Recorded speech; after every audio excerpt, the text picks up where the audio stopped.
નમસ્કાર, આપ જોઈ રહ્યા છો નેશન પ્લસ ન્યૂઝ. હું છું આપની સાથે હિરલ પંડ્યા. મેઘરાજે અમદાવાદ શહેરને જાણે બાનમાં લીધું હોય તેમ આકાશી આફત સર્જી છે. અમદાવાદમાં માત્ર 7 કલાકમાં 8 ઇંચથી પણ વધુ ખાબકેલા મુશળધાર વરસાદના કારણે ચારે તરફ જળબંબાકારની વિકટ સ્થિતિ સર્જાઈ છે. પૂરના પાણી બોપલ સહિતના વિસ્તારોમાં ઘરો અને સોસાયટીઓમાં ઘૂસી ગયા છે.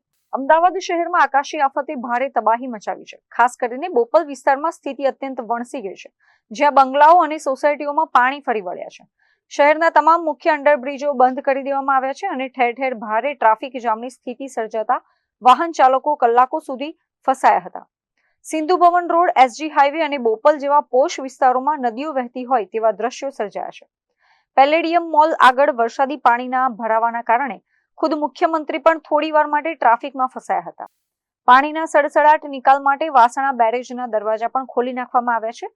આ ગંભીર પરિસ્થિતિ વચ્ચે થલતેજ મેટ્રો સ્ટેશન નીચેથી એક અજાણ્યા વ્યક્તિનો મૃતદેહ મળી આવતા ચકચાર મચી ગઈ છે. આ પરિસ્થિતિ વચ્ચે અમદાવાદના પૂર્વ વિસ્તારમાં પોલીસ વિદ્યાર્થીઓની મદદે દોડી આવી હતી. દાણી લીમડા પોલીસ સ્ટેશનના પોલીસ કર્મીઓ દ્વારા વરસાદમાં ફસાયેલા સ્કૂલ વાનના બાળકોને સુરક્ષિત રીતે તેમના ઘર સુધી પહોંચાડવામાં આવ્યા હતા. પરિસ્થિતિની ગંભીરતા અને વિદ્યાર્થીઓની સુરક્ષાને ધ્યાનમાં રાખીને વહીવટી તંત્ર દ્વારા અમદાવાદની તમામ શાળાઓમાં આજે અને આવતીકાલે 2 દિવસની સત્તાવાર રજા જાહેર કરી દેવામાં આવી છે. તંત્ર દ્વારા લોકોને બિનજરૂરી ઘરની બહાર ન નીકળવા અપીલ કરવામાં આવી છે. અમદાવાદમાં પડેલા આ ભારે વરસાદ અને પૂરની સ્થિતિ પર અમારી ટીમ સતત નજર રાખી રહી છે.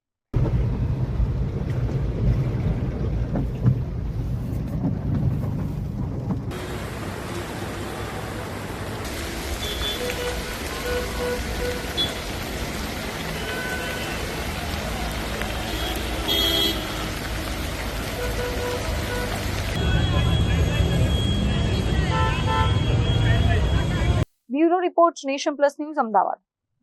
સમાચારોના સતત અપડેટ મેળવવા માટે અમારી નેશન પ્લસ ન્યૂઝની યુટ્યુબ ચેનલને સબસ્ક્રાઇબ કરો, બેલ આઇકન દબાવો અને જોડાયેલા રહો ફેસબુક, ઇન્સ્ટાગ્રામ અને ટ્વિટર પર.